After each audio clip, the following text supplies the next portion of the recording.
God. देखिए, अगर इस क्लिप को आपको हकीकत जानना है, पूरे सच्चाई जानना है, तो कुछ दिन आपको पहले पीछे जाना पड़ेगा। अब मैं आपको पीछे ले चलता हूँ और वहां से शुरुआत करते हैं और पूरे फैक्ट की बात बताते हैं, जिससे आपको पता चल जाएगा कि आखिर क्या है हकीकत। देखिए, सोम्या पोरहल को भोजपुरी इंडस्ट्री में लाने वाले हैं यानी खेसारी यादव।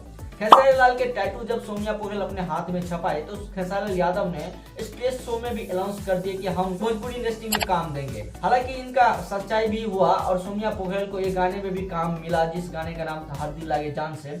तब से कि सोम्या पोरहल भोजपुरी इंडस्ट्री में और भी फेमस हो गए और तब से लोग इन्हें खेसारी के टैटू वाली सोम्या पोरहल के नाम से जानने लगे। उस गाने के बाद सोम्या पोरहल को एक इंटरव्यू होते हैं, जिस इंटरव्यू में कुछ मीडिया वाले इनसे जिक्र करते हैं कि आप खेसारी के अलावा और भी किसी स्टार के साथ काम करोगे, जिसमें कि उन्होंने पवन सिंह के नाम को जिक्र करता है। तो सोम्या पोरहल का कुछ बयान ये रहता है, कौन है पवन सिंह? भोजपुरी के पावर स्टार हम नहीं जानते। कि सोम्या पोरहल को दोनों तरफ से प्यार मिल रहे थे भोजपुरी इंडस्ट्री में, पवन सिंह के फैंस के तरफ से भी और यहाँ तक कि खेसारी के फैंस के भी तरफ से। लेकिन इस इंटरव्यू के दौरान पवन सिंह के जो फैंस हैं इन्हें न पसंद करना शुरू कर दिए।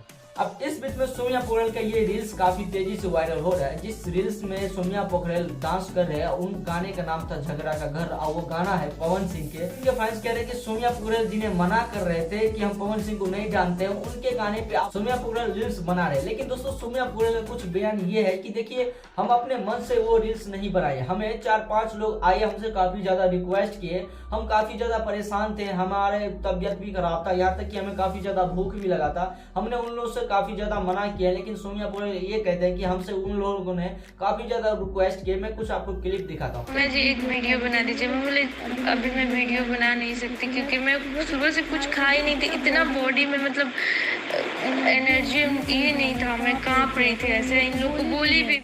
देखिए, इन क्लिप में सोम्या पोरहल का कहना ये था कि देखिए, हमसे काफी ज्यादा लोगों ने रिक्वेस्ट किया तब जाके हम रील्स बनाए। अब इस क्लिप में तो कुछ ऐसा नजर नहीं आ रहा है कि सोम्या पोरहल को तबीयत खराब है या उनको काफी ज्यादा भूख लगा है। अगर आपके शरीर पे कोई भी तबीयत खराब होता है आपको या आपको भूख लगता है तो आपका जो फेस का कुछ लुक रहता है बिल्कुल चेंज हो जाता है। अब बिल्कुल नर्वस फील करता है, मतलब मुस्कुराने का आपका कोई काम ही नहीं होता है, आपके फेस पे हंसी आने का कोई चांस ही नहीं है ना। तो हम फैक्ट की बात बताते हैं। सोम्या पोरहल का कहना यह है कि भैया के गाने पे आप एक रील्स बना दीजिए।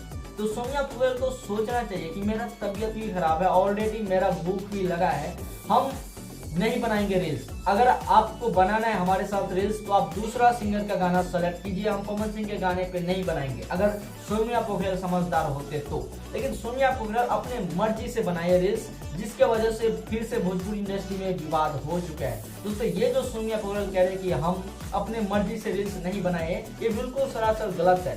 क्योंकि अगर सोम्या पोरहल अपने मर्जी से नहीं बनाते तो उनको ये सोचना चाहिए कि हम पवन सिंह के गाने पे रील्स नहीं बनाएंगे, और भी स्टार के साथ आप बनाइए तब हम बनाएंगे। लेकिन सोम्या पोरहल को जब बनाने का मन था तब ना वो पवन सिंह के गाने पे रील्स बनाए। दोस्तों, आपको समझ में आ गया होगा कि आखिर मैं क्या कहना चाहता हूँ। खैर, ये वीडियो में बस इतना ही हम बोलेंगे।